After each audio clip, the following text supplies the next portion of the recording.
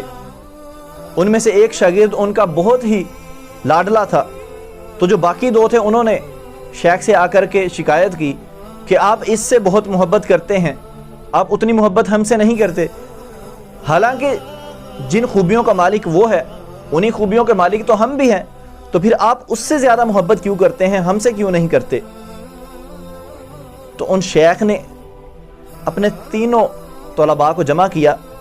3 شاگردوں کو بلا کر کے کہا، ایک مرغی دی ان کو، اور انہیں کہا کہ اس کو ایسی جگہ پر ذبح کرنا ہے جہاں تمہیں دیکھنے والا کوئی نہ ہو، جہاں تمہیں کوئی دیکھنے والا نہ ہو وہاں جا کے اسے ذبح کرو اور ذبح کر کے میرے پاس لے آؤ۔ اب ایک طالب علم نکلا، وہ ایک بہت بڑے پتھر کی اوٹ میں چھپا، اس نے دیکھا ادھر ادھر کہ مجھے کوئی نہیں دیکھ رہا، اس نے وہاں اسے ذبح کر لیا۔ دوسرا نکلا، وہ اس سے بھی آگے کہیں دور نکل گیا، جنگل میں جا کر کے اس نے اسے ذبح کیا اور واپس آ گیا۔ اب تیسرا جو شاگرد تھا، جو شیخ کا لاڈلا تھا، جس سے زیادہ محبت تھی، وہ ابھی تک واپس نہیں آیا۔ اب وہ 2 شاگرد جو ہیں وہ شیخ کے پاس آئے ہوئے ہیں اور کہتے ہیں کہ ہم نے ایسی جگہ ذبح کیا جہاں ہمیں کسی نے نہیں دیکھا، اور دیکھ رہے ہیں کہ تیسرا جو شاگرد ہے، جو ہمارا تیسرا ساتھی ہے، وہ نہیں آیا، تو وہ شیخ کو کہہ رہے ہیں کہ آپ جسے اپنا لاڈلا سمجھتے ہیں، جسے آپ محبت کرتے ہیں، دیکھیں وہ ابھی تک نہیں آیا، اتنا سست۔ اب وہ شاگرد 1 دن گزرتا ہے، 2 دن گزرے، نہیں آیا، کافی دن کے بعد وہ شاگرد واپس آتا ہے اور زندہ مرغی لے کر کے واپس آتا ہے۔ اب وہ جو 2 ساتھی ہیں اس کے، وہ شیخ کو کہتے ہوئے اس اپنے شاگرد کا، اپنے ساتھی کا مذاق اڑاتے ہیں کہ لو یہ تو ذبح ہی نہیں کر کے لے کے آیا، آپ اس سے اتنی محبت کیوں کرتے ہیں، آپ اسے اتنا ذہین سمجھتے ہیں، یہ تو ذبح ہی نہیں کر کے لے کے آیا، اسے کوئی ایسی جگہ ہی نہیں ملی کہ جہاں اسے کوئی نہ دیکھ رہا ہو۔ اب وہ شاگرد واپس آتا ہے، شیخ اس سے سوال کرتے ہیں کہ تم نے ذبح کیوں نہیں کیا؟ تو وہ شاگرد جواب دیتا ہے